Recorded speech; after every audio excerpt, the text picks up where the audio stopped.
My self GK गौरव। आज हम लोग नीट का इंट्रोडक्शन देखेंगे इस वीडियो में।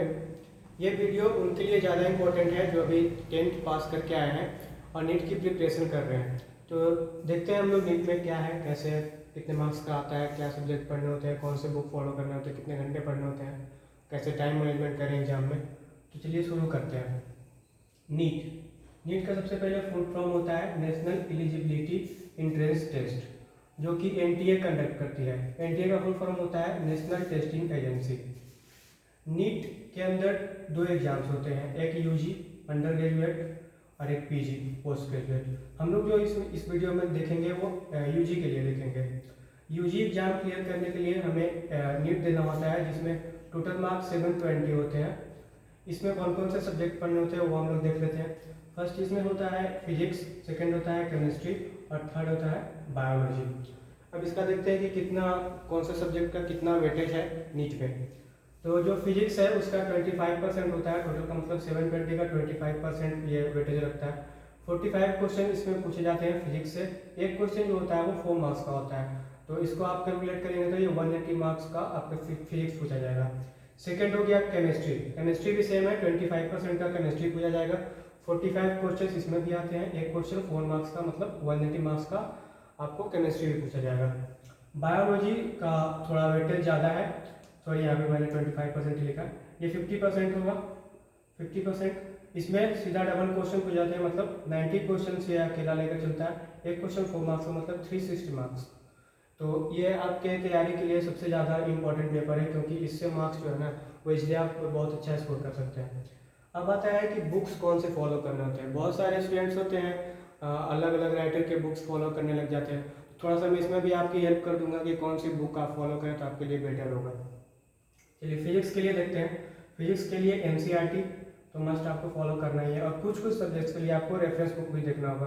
वो रेफरेंस बुक आप अपने से भी देख लें किसका लैंग्वेज आपको समझ में आता है। अगर कोई स्टूडेंट्स किसी इंस्टीट्यूट को ज्वाइन किया तो उसका मॉड्यूल होता है, मॉड्यूल में भी अच्छे से दिया होता है। अगर आप मॉड्यूल भी देखेंगे तो आपका वो जो रेफरेंस बुक का जरूरत है वो मॉड्यूल भी पूरा कर देगा। केमिस्ट्री में organic plus inorganic plus physical 3 subjects पढ़ने होते हैं। ऑर्गेनिक और इनऑर्गेनिक के लिए आपको एनसीईआरटी काफ़ी है। बच गया फिजिकल के लिए एनसीईआरटी तो पढ़ना ही है, साथ में एक रेफरेंस बुक भी, क्योंकि इसमें थोड़े से कंसेप्ट कुछ चैप्टर के होते हैं जो आपके एनसीईआरटी में समझ में नहीं आएंगे, तो आप रेफरेंस बुक भी इसमें देख सकते हैं, या फिर आप मॉड्यूल के जैसे मैंने इसमें बताया फिजिक्स में। थर्ड है बायोलॉजी में केवल आपको एनसीईआरटी देखना है, इसके अलावा आपको कोई बुक नहीं पढ़ना है। अगर आप साइड बुक आपके पास है तो उससे सिर्फ रिलेटेड टॉपिक्स के क्वेश्चन आप लगा लीजिए, वो आपके लिए ज़्यादा अच्छा होगा। लेकिन उसके थ्योरी पढ़ेंगे तो आपका टाइम वेस्ट है, क्योंकि 90 से 95% क्वेश्चन जो है वो आपके एनसीईआरटी से पूछ जाते हैं। अभी ये 2-3 साल में तो 100% मैं बोलूँगा 100% जो क्वेश्चन आ रहे हैं वो सीधा एनसीईआरटी से आ रहे हैं। और बायोलॉजी के क्वेश्चन तो अभी इतने स्ट्रेट फॉरवर्ड आ रहे हैं कि आप देखेंगे और आपको याद आ जाएगा कि एनसीईआरटी में यहाँ पे लिखा हुआ है, अगर आप अच्छे से पढ़ाई किया तो। आगे हम लोग देखेंगे कि कैसे हम लोग अच्छा मार्क्स स्कोर करें नीट में अच्छा मार्क्स स्कोर करने के लिए आपको तीनों सब्जेक्ट्स अच्छे होने चाहिए। उसको अच्छे से तैयार करने के लिए हम लोग क्या फॉलो करते हैं वो आप देख लेते हैं। फिजिक्स पहले अलग अलग सब्जेक्ट्स का मैं बता रहा हूँ। फिजिक्स के लिए आपको सबसे इंपॉर्टेंट होता है फार्मूला। अगर आपको फार्मूला याद नहीं है तो आप कुछ नहीं कर सकते, आपको क्वेश्चन छोड़ के आना पड़ेगा। फार्मूला कैसे याद रखेंगे, आप एक पतली सी कॉपी लेंगे, सारे जो फॉर्मूले हैं वो आप डिफरेंट बुक से कलेक्ट कर लेंगे।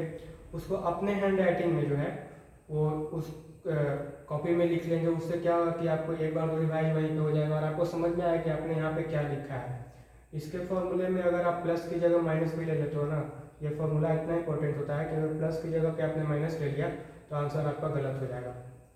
और इसके फिजिक्स के लिए और इम्पोर्टेंट होना चाहिए आपका कैलकुलेशन जो है वो फास्ट होना चाहिए, क्योंकि आपका एग्जाम में इतना टाइम नहीं होता है कि आप थोड़ा टाइम भी लेंगे तो आप इजीली क्वेश्चन सॉल्व कर सकते हैं, आपका क्वेश्चन छूटने का चांस बढ़ जाता है।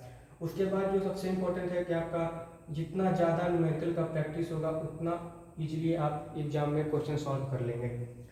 सेकेंड आता है केमिस्ट्री में फिजिकल के लिए जो है फिजिकल केमिस्ट्री के लिए वो सेम है फिजिक्स का। जैसे मैंने फिजिक्स में बताया क्या करना है, वैसे सेम काम आपको फिजिकल के लिए भी करना है।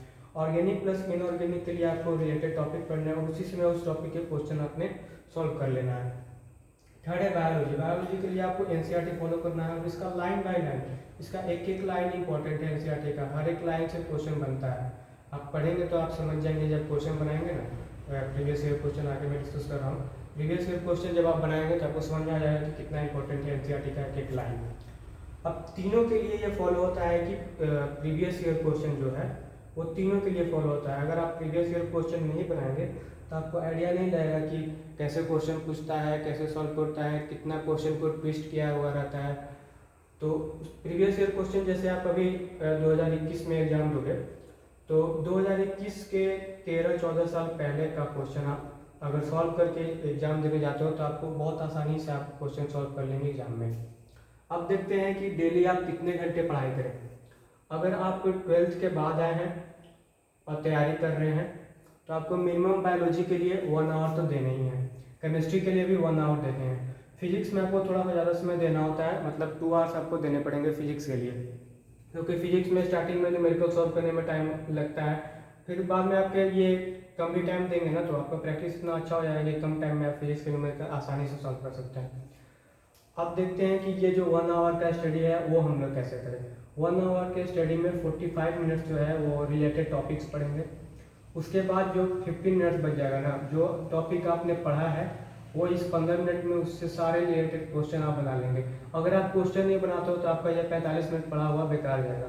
अगर आप उसी समय क्वेश्चन लगा लेते हो तो आपका जो टॉपिक पढ़े हो ना वो आप 1 वीक तक आराम से याद रख सकते हो। अब चलते हैं कि जो लोग एक बार नीट दे चुके हैं, में अपियर हो चुके हैं और वो टारगेट कर रहे हैं, मतलब 1 ईयर कोर्स कर रहे हैं, उनके लिए थोड़ा सा समय बढ़ जाता है क्योंकि टाइम कम होता है। 2 साल का कोर्स आप 1 साल में करने के लिए आपको थोड़ा सा टाइम ज़्यादा देना पड़ेगा। तो बायोलॉजी के लिए आप 2 घंटे दोगे, 2 से 3 घंटे केमिस्ट्री और 2 से 3 घंटे फिजिक्स। ये मैंने 2 से 3 घंटे दोनों में इसलिए लिखा है ना कि किसी का फिजिक्स अच्छा होता है, किसी का केमिस्ट्री खराब होता है, तो जिसका जो अच्छा है उस हिसाब से आप अपना टाइम मैनेजमेंट कर लोगे तो आपका आसानी से आप कवर कर सकते हो। एग्जाम आते आते तक आपका 2-3 बार रिवीजन भी हो जाएगा। अब हम लोग देखते हैं कि एग्जाम में कैसे हम लोग न्यूमेरिकल के लिए टाइम बचाएं। जैसे 1 मिनट एक न्यूमेरिकल के लिए सॉल्व करना उतना आसान होता नहीं है, इसलिए हम लोग टाइम मैनेजमेंट देखते हैं कैसे हम लोग टाइम बचाएं न्यूमेरिकल सॉल्व करने के लिए। तो नीट का जो एग्जाम होता है उसमें टोटल टाइम होता है 3 आवर्स का, मतलब 3 घंटे मिलते हैं आपको टोटल क्वेश्चन सॉल्व करने के लिए, मतलब 180 मिनट। और टोटल क्वेश्चन जो आपसे पूछे जाते हैं वो भी 180 क्वेश्चन पूछे जाते हैं। मतलब आप देखें तो 1 मिनट में आपको एक क्वेश्चन सॉल्व करना होता है, जो कि इतना आसान नहीं है वो फिजिक्स का न्यूमेरिकल सॉल्व करने के लिए, क्योंकि उसमें कोई न्यूमेरिकल थोड़ा लेंदी कैलकुलेशन जाते हैं तो आपको टाइम उसमें ज़्यादा चाहिए। तो उसके लिए हम लोग सॉल्यूशन देखते हैं कि इसका क्या सॉल्यूशन है टाइम बचाने के लिए।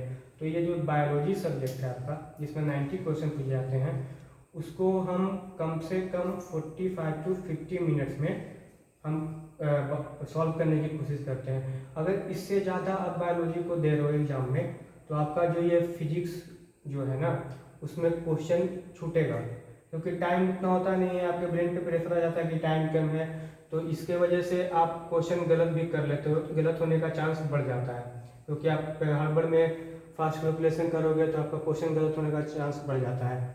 अगर क्वेश्चन गलत हुआ तो नीट एग्जाम में उसके लिए भी एक है निगेटिव मार्किंग। अगर आप एक क्वेश्चन गलत करके आते हो तो आपका जो टोटल मार्क्स है उसमें से एक नंबर कम हो जाएगा। मतलब अगर आपका टोटल मार्क्स आ रहा है 500, अपने 5 निगेटिव लगा के आए हैं तो आपका 495 मार्क्स हो जाएंगे, मतलब टोटल में से जितना निगेटिव जाएगा उतना घट जाता है।